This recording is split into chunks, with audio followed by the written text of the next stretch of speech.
Hello everybody, welcome to EPG Pathshala. I'm Monica Satrani and we are doing the second module of Women and Law. In this module we'll be looking at law relating to sexual violence. This is a part of the legal literacy course. As everybody knows, the law relating to sexual violence, the provisions in the Indian Penal Code have undergone many changes over the years. The Indian Penal Code, when it was formed in 1860, basically had four provisions of sexual violence, though we'll be specifically looking at three provisions in our today. One was that verbal or non-physical violence against women, sexual assault, which was word or gesture or act intended to insult a modesty of a woman, was punishable under section 509 of the Indian Penal Code. The second section was section 354, which was assault or criminal force to a woman with the intent of outraging her modesty. Now, this was also basically non-penetrative physical assault, physical sexual assault. The third was penetrative sexual assault on women, and this was mainly penovaginal penetration, and this was called the offence of rape and covered under section 375. The other is section 377, which is unnatural sex or unnatural offences. We'll not be really looking at that because it is gender neutral. So we'll be looking at the gendered three sexual offences, and also attempt to commit any of these offences was punishable with half the imprisonment. Now there have been two major stages of changes in this kind of the format of law, the legal provisions which were there. One was after the Mathura rape case in 1978, the Supreme Court judgment came, and then there was where a woman was, the whole issue of consent is very, very important in rape cases because it is non-consensual sex in most of the cases. If it is consensual, then only in certain categories does it fall under rape. So in Mathura's case, the woman's character, her past sexual history was looked at in order to acquit the men, and the main issue that came up is passive submission consent or non-consent, and the court said that in this case it wasn't passive submission, it was consent, and acquitted the policeman. This was also a case of custodial rape. So the whole question came up that how does a woman resist in a custodial situation, and whether custodial rape should be treated separately. So there was a campaign for change in rape laws, and in 1983 major changes were brought about in the rape laws. Now this did not really lead to any kind of increase in the rate of conviction. In fact, it led to a decrease in the rate of conviction in rape cases, even though the rape laws were changed. We'll be looking at the rape laws in a little while. After that, also there have been certain demands and certain changes which have been brought about in rape laws. But another major change came about in 2013. This was after the Nirbhaya case of 2012, where this girl was raped and murdered. And there were there were many demands which were made, and the government set up what is known as the Verma Committee, and which came out with a report.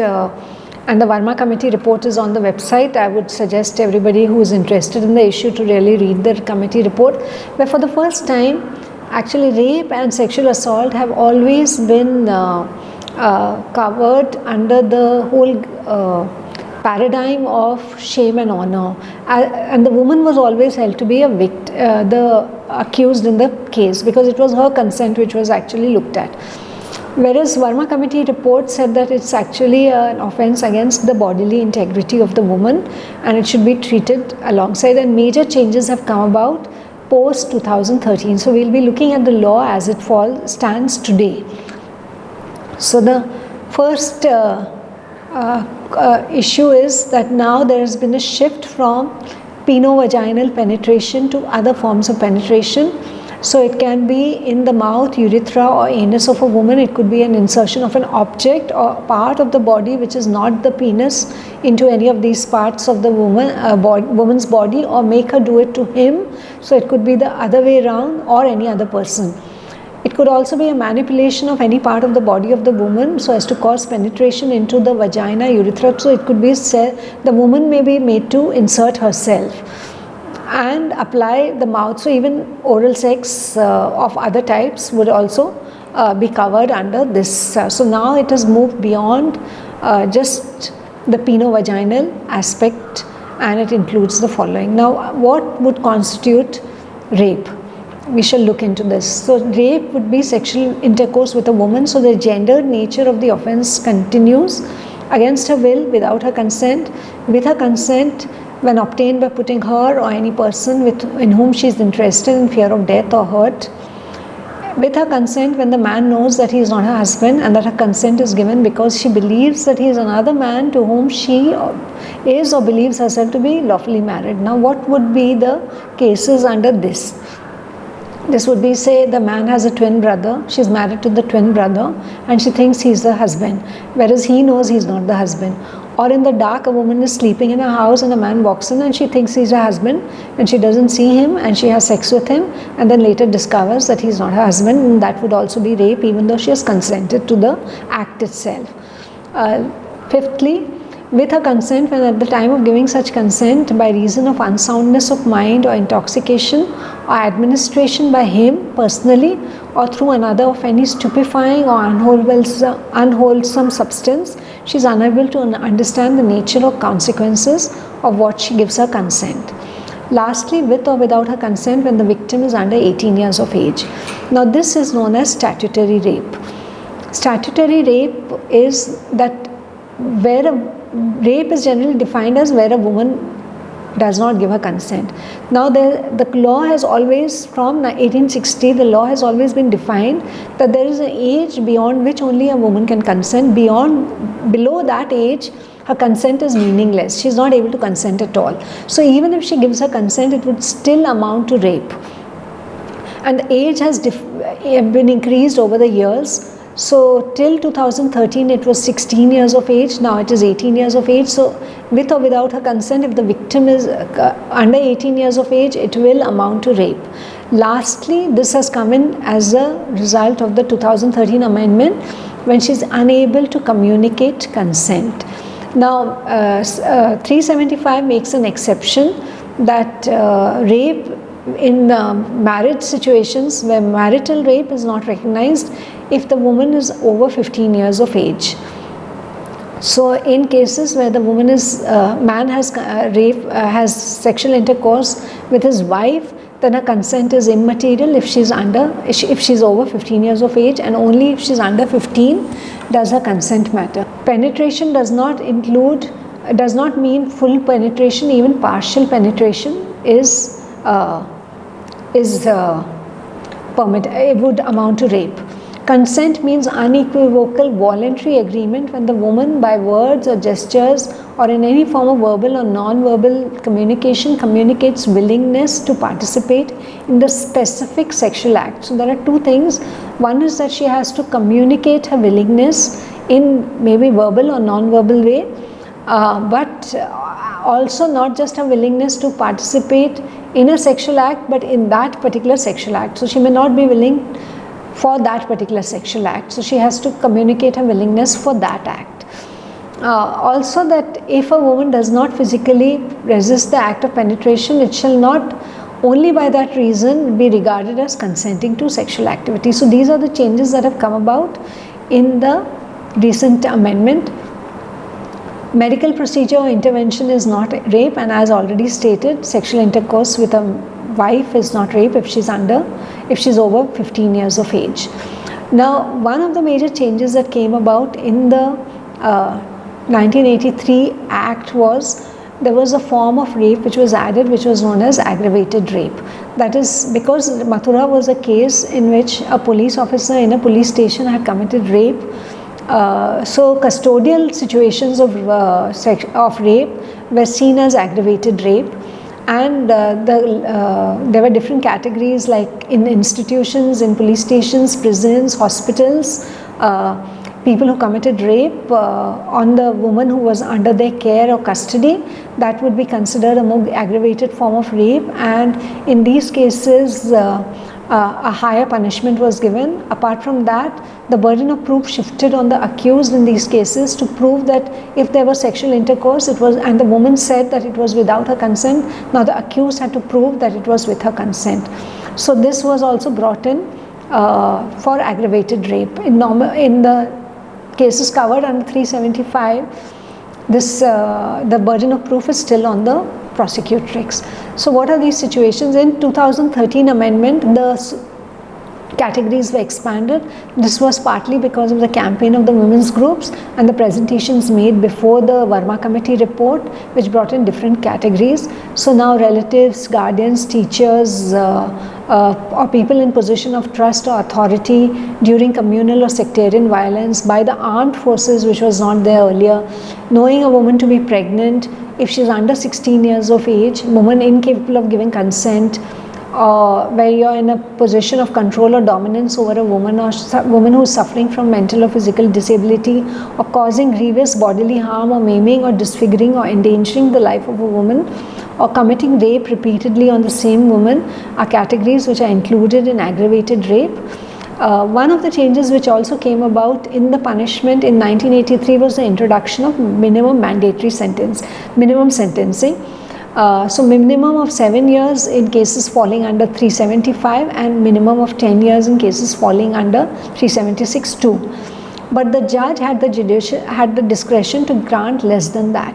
In 2013 amendment, this discretion has been taken away, and now the minimum mandatory sentence has to be granted by the Sessions Court, irrespective of how the judge feels, and it can extend in normal cases to life imprisonment and fine, and in aggravated rape to life imprisonment, which means remainder of one's life. So this has been introduced by the 2013 amendment, that life imprisonment under 376(2) would be the remaining part of the accused life. Compensation has to be paid to the victim both by the accused and the state. These amendments have come in as a result. Actually, in 1995 there was a case, Delhi Domestic Workers Forum case, where which was a case relating to two domestic workers who were raped in a train journey, and the court held that they should have the right to legal counsel from the police station till the time of trial, and that the government should set up a criminal injuries compensation board to give rape victims compensation. So in a later case, Bodhisattva Gautam's case, the court said that till such time as criminal injury compensation board is set up, the trial court itself can give compensation to the woman. In this particular case, the woman had gotten pregnant and had a child. So maintenance, monthly amount of maintenance, the accused was ordered to pay from the time the trial was still pending, not only after conviction. Then in another case, Chandrima Das's case, the court held that in a case that rape amounts to violation of Article 21, right to life of a woman, and the state has to pay compensation to a rape victim where a government servant has raped her. So compensation, and then 357A was introduced later to give compensation to all victims of crimes by the government. So under the rape law, the woman is entitled to both compensation from the accused as well as from the state under 357A. As stated earlier, the burden of proof in cases of aggravated rape is on the accused. The second, there have been also several offences. Now, one of the changes that came in 1983 law was certain other categories of offences which were not amounting to rape were included, but those have continued. So a person in authority misusing his position to have sexual intercourse with a woman was made an offence, though it may not have been strictly without her consent, because she is not in a position where she feels that she can refuse. So those categories were included, but apart from that, certain new categories were brought in by the 2013 amendment. One of them, which was influenced by the Aruna Shanbag case, is introduction of section 376A, where a woman is reduced to a vegetative state or causing of death.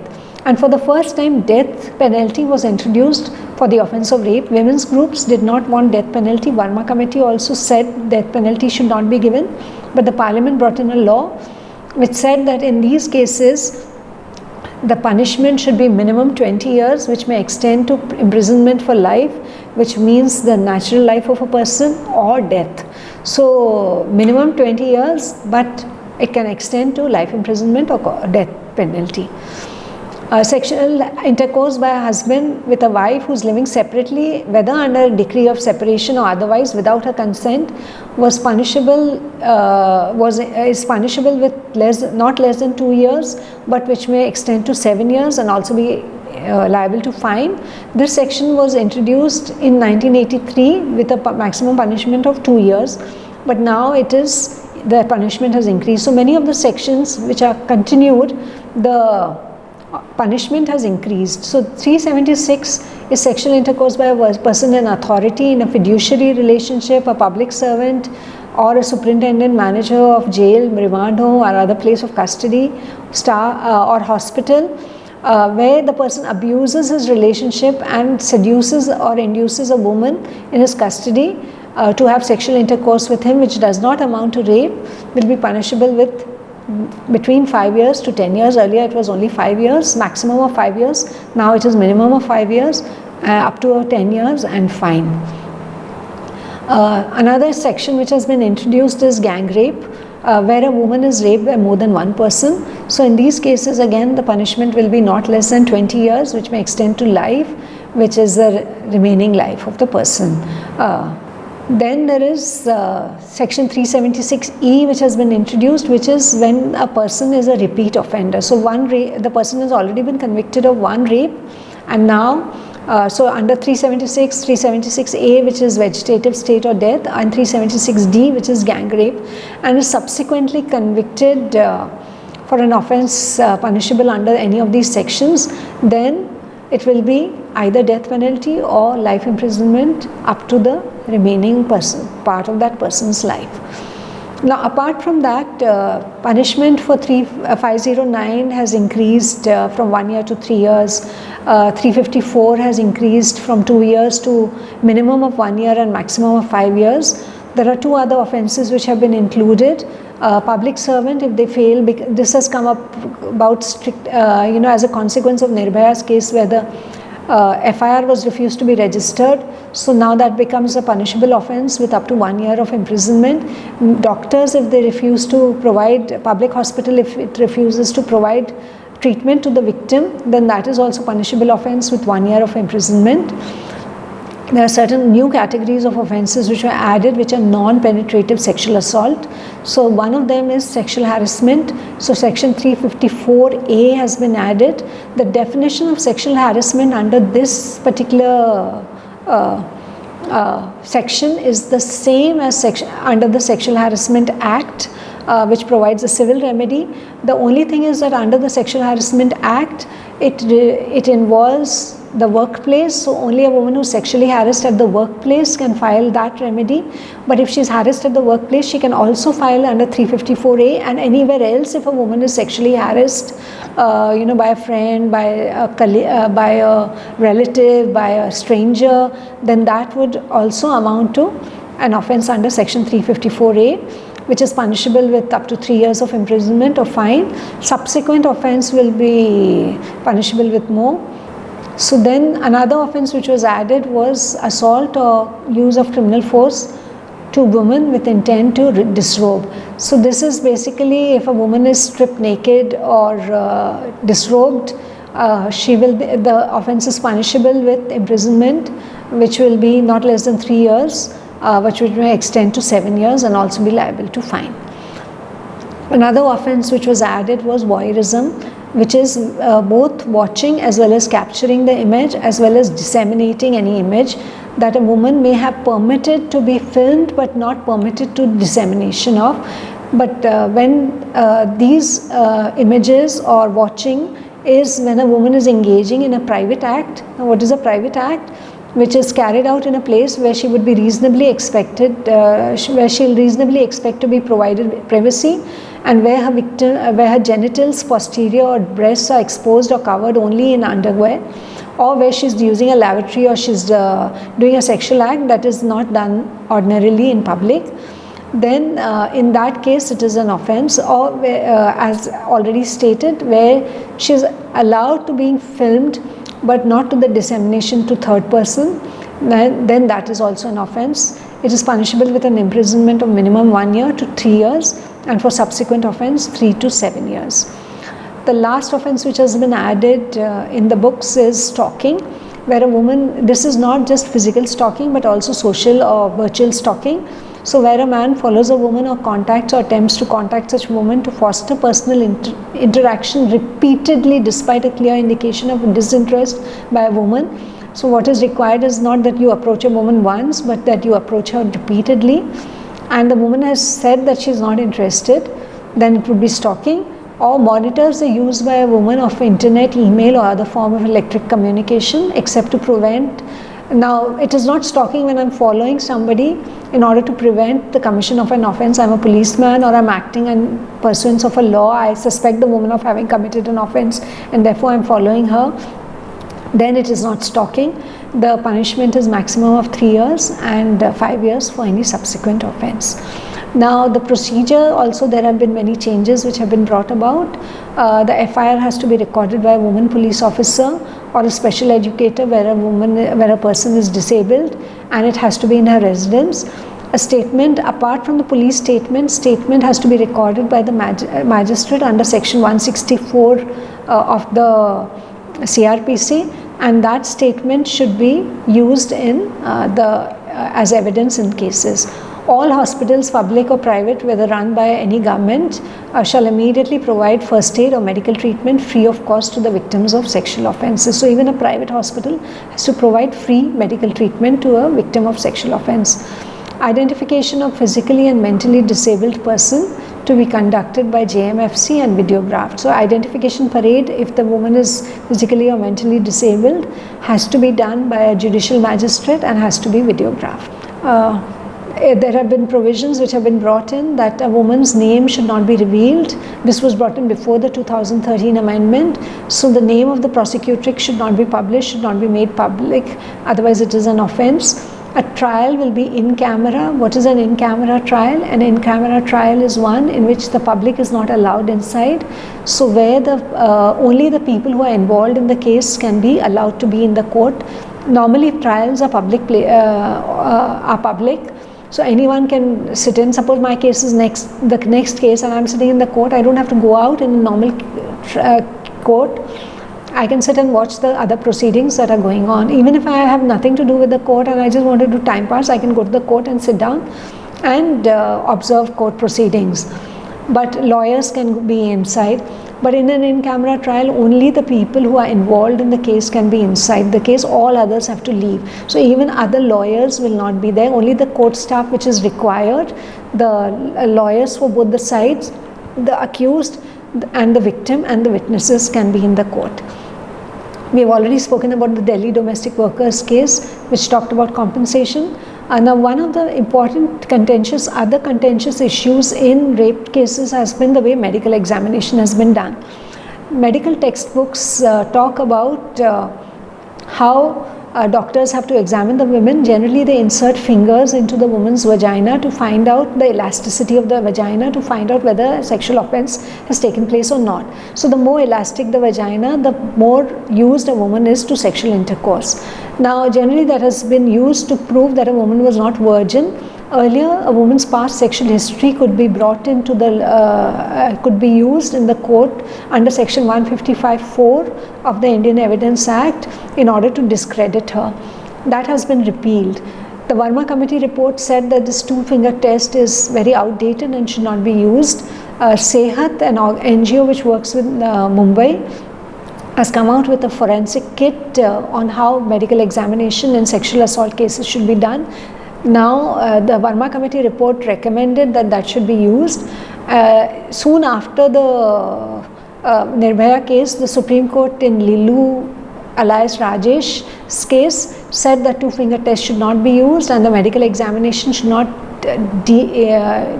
not lower the dignity of the woman. Her dignity should be kept intact. So now gradually more people are using, some of the doctors, hospitals are using the forensic kit of Sehat. It is there on the net, you can access it if you are interested. Trial has to be conducted day to day and completed within 2 months of filing of charge sheet. And where the evidence of a woman is below 18 years of age, and her evidence has to be recorded, the court may take appropriate measures to ensure that such woman is not confronted by the accused, because one of the criticisms of in-camera trial was that the accused is in the court and the woman is in the court and she has to see the accused. So now there should be a manner in which the woman is not confronted by the accused, while at the same time protecting his right to cross-examination. So that is some of the changes that have been brought in under the law. So in this module we've looked at sexual offences and the changes that have been brought in the law relating to sexual offences over the years. Thank you very much.